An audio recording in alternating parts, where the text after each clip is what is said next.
প্রায় 538 বছর পূর্বে 1407 সালে ফাল্গুনী পূর্ণিমার স্নিগ্ধ সন্ধ্যায় যখন পূর্ণচন্দ্রের প্রফুল্ল কান্তি ধরণীর বুকে ধীরে ধীরে নেমে এসে দিক দিগন্ততে ছড়িয়ে পড়েছে, অমনি সারা আকাশ চারিদিক অন্ধকার হয়ে গেল।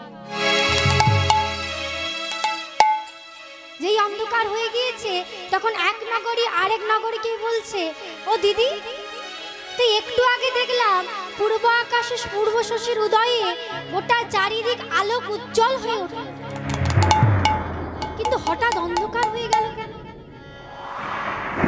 তখন আরেক নদিয়া নগরী বলছে, অক্ষয়, তুই জানিস না, তুই কি জানিস না আজ যে সেই চন্দ্রগ্রহণের রাত, আজ হচ্ছে সেই চন্দ্রগ্রহণের রাত, আর এই চন্দ্রগ্রহণ হলে নাকি দেশের অমঙ্গল হয়। কি গো, দেশের অমঙ্গল হয়? তাহলে কি করা যায়? এই অমঙ্গল বিনাশ হবে কি করে? তখন সই বলছে, শুনেছি অমঙ্গল বিনাশ হয় নাকি কৃষ্ণ নামে হরি নাম। চল আমরা সকলে হরিনাম গাইতে গাইতে গঙ্গা স্নানে যাই। তাই আজ কি করেছি, সমস্ত নদিয়া নগরী হরিনাম করেছে। সর্বনব দ্বীপে দেখো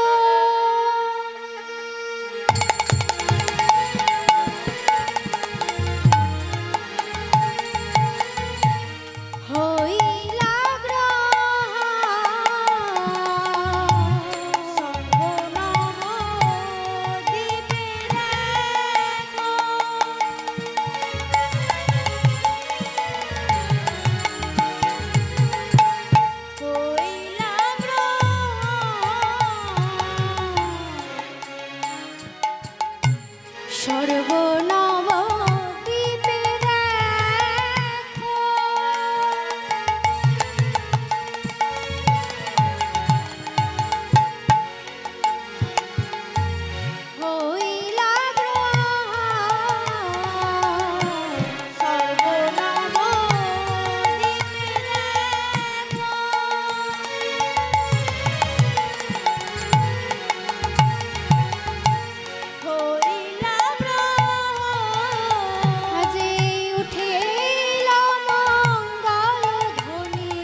এই শুভ লগ্নে শুভ তীর্থে মন্দাকিনী প্রবাহ যখন ধরণীর বুককে প্লাবিত করিয়ে দিতে শ্রীরাম নবদ্বীপ ধামে শ্রী জগন্নাথ মিশ্রের প্রাঙ্গণস্থিত নিম্ব বৃক্ষের তলায় ক্ষুদ্র কুটির মাঝে শচী ঠাকুরানীর প্রধান অঙ্গে নেমে এলেন অকলঙ্কপূর্ণ গোরাজ।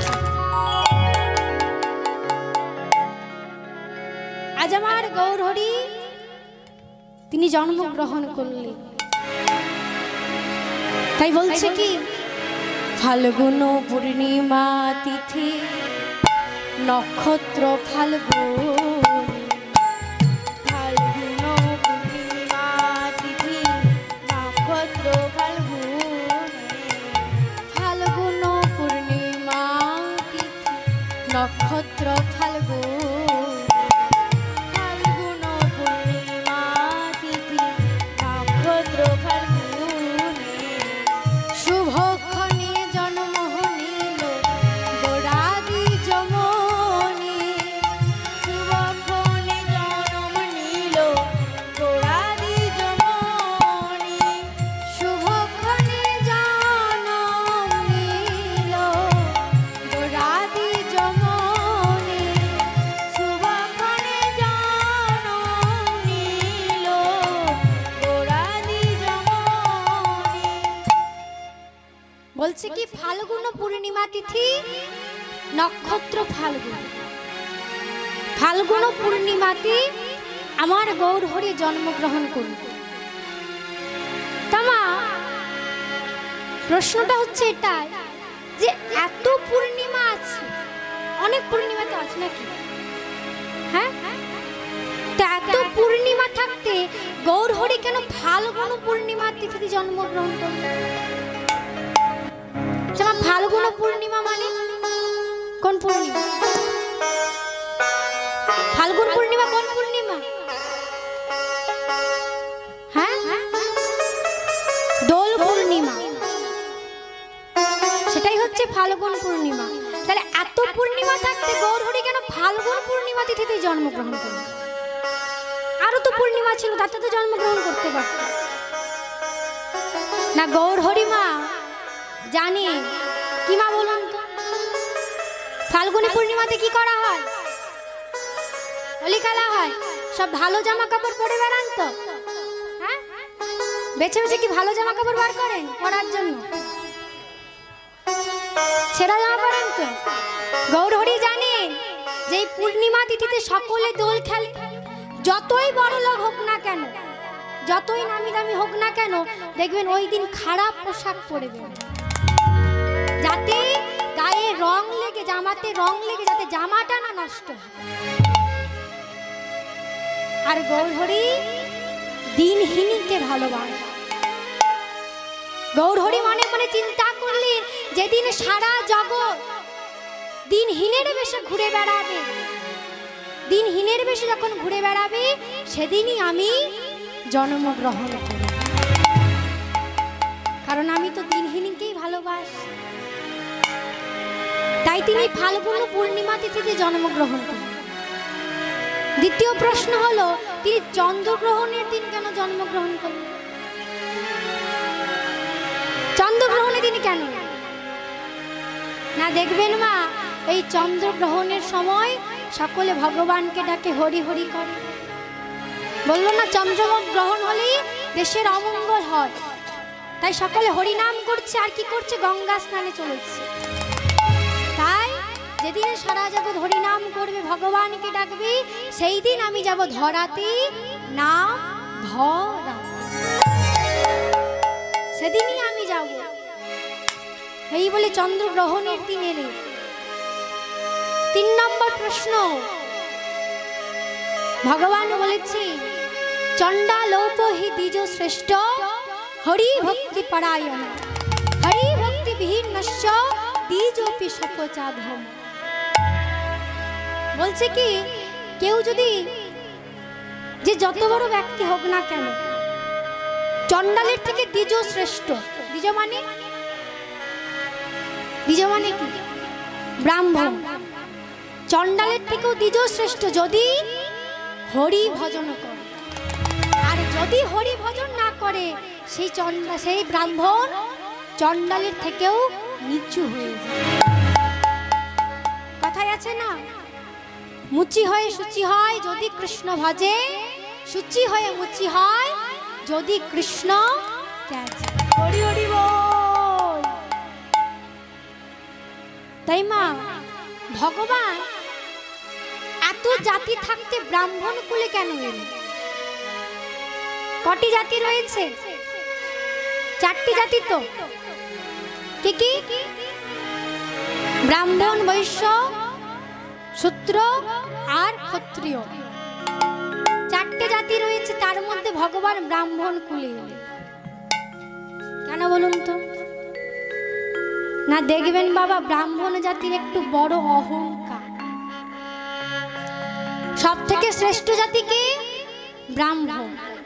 তাই ব্রাহ্মণ জাতির একটু অহংকার রয়েছে, আছে তো। দেখবেন মা বলবে কি ব্রাহ্মণ জাতির অহংকার কি? আমি ওর সঙ্গে কথা বলবো, ও নিচু জাতি, ওর সঙ্গে কথা বলবো না, ওকে আমি স্পর্শ করবো না, ওর কোনো সৎ উপদেশ নেব না। ব্রাহ্মণ জাতির বড় অহংকার। তাই ভগবান ব্রাহ্মণ কুলে এলেন কেন? ভগবান মনে মনে চিন্তা করলেন, আমি যদি নাম বিলাই তখন এই অভিমানী ব্রাহ্মণ, আমি যদি ব্রাহ্মণ কুলের থেকে কোনো নিচু জাতিতে আসি, তাহলে এই অভিমানী ব্রাহ্মণ আমার এই প্রেম হতে বঞ্চিত হয়ে যাবে। তাই তিনি ব্রাহ্মণ কুলে এলেন। আরো কি বললেন না মা, ভগবান তো বলেছে যে কেউ যদি কিছু না জানে, সে যদি হরিনাম করে, হরিনাম ভজে, সবকিছু তার করতলগত হয়। ভগবান তো বলেছেন কেউ যদি কিছু না জানে, কিছু না করতে পারে, হরিনাম যদি করে, সবকিছু তার করতলগত হয়। তাহলে তিনি পণ্ডিত হয়ে এলেন কেন? এত পণ্ডিত হলেন কেন? এত পণ্ডিত হলেন কেন? না মা, ভগবান জানে যে যদি আমি মূর্খ হই, আমি যদি কিছুই না জানি, তাহলে কেউ আমার হরিনাম নিবে না। বলুন তো মা, আপনি যদি মূর্খ হন তাহলে কেউ আপনার উপদেশ মানবে? হ্যাঁ, আপনি যদি একটু মূর্খ হন, কেউ আপনার উপদেশ মানবে? জয় রাধা মা, শোনা যাচ্ছে তো? হ্যাঁ, তার শীতে কি মুখ বসে গেছে? আমি জিজ্ঞেস করছি, সব চুপচাপ মুখের দিকে দেখছি। হ্যাঁ কি না সেটাও বেরোচ্ছে না, মনে সব মনে ঠান্ডাতে বসে গেছে। জয় রাধে। আপনি যদি মূর্খ হন, কেউ আপনার উপদেশ মানবে যে তুই এটা কর? কেউ মানবে? কেউ মানবে না। তাই ভগবান জানে যে যদি আমি মূর্খ হই তাহলে কেউ আমার নাম নেবে না, সকলে বলবে ওই জগন্নাথ মিশ্রের পুত্র মূর্খ, ওর কোনো উপদেশ আমরা মানব না, ও কিছু বললে আমরা শুনবো না। তাই তিনি সমস্ত পণ্ডিতদের তর্ক বিতর্কে হারিয়ে দিয়ে তাদেরকে প্রেমের বন্যায়, হরি নামের বন্যায় ভাসিয়ে, তাদেরকে হরি নামের বন্যায় ভাসিয়ে দিলেন। শেষ প্রশ্ন মা, তিনি এত রূপ লাবণ, এত রূপ নিয়ে এলেন কেন? গৌরহরির রূপটা কেমন? কাঁচা সোনা। গৌরহরির রূপ কেমন? কাঁচা সোনা। কেন? দেখবেন মা, এই জগতের যে সোনা, সোনা দিয়ে কি করে? সোনা কি করে? হ্যাঁ, গহনা করেন তো, কানের দুল, হাতের চুড়ি, গলার হার, যা আছে সব করে সোনা দিয়ে আমরা তা করি। তা মা ধরুন নতুন সোনার জিনিস বানিয়েছেন কিছু, সে গহনা হতে পারে। এখন যদি পাশের বাড়ির দিদিকে ডাকা, নেই দিদি এই দেখ না, এই সোনার একটা দুল বানিয়েছি, দেখ তো কেমন হয়েছে, কি বলবে? কি বলবে? ভালো তো বলবে, খারাপ তো আর বলবে না, বলে ভালো ভালো। একবার দেখেছেন, দ্বিতীয়বার আবার ডেকে দেখাচ্ছেন, এই দেখ তোর এটা কেমন হয়েছে, সেই একই জিনিস ভালো। আবার যদি আপনি তাকে দেখান, এই দেখ এটা কেমন হয়েছে, কি বলে? আরে একবার তো দেখে ফেলেছি, বারবার কি দেখতে ভালো লাগে? একবার তো দেখে ফেলেছি, আর ভালো লাগে। তাহলে এ জগতের সোনা একবার দেখলে ভালো লাগে, দুইবার দেখলে ভালো লাগে, বারবার দেখলে আর ভালো লাগে। হরি বল, হরি বল, হরি বল।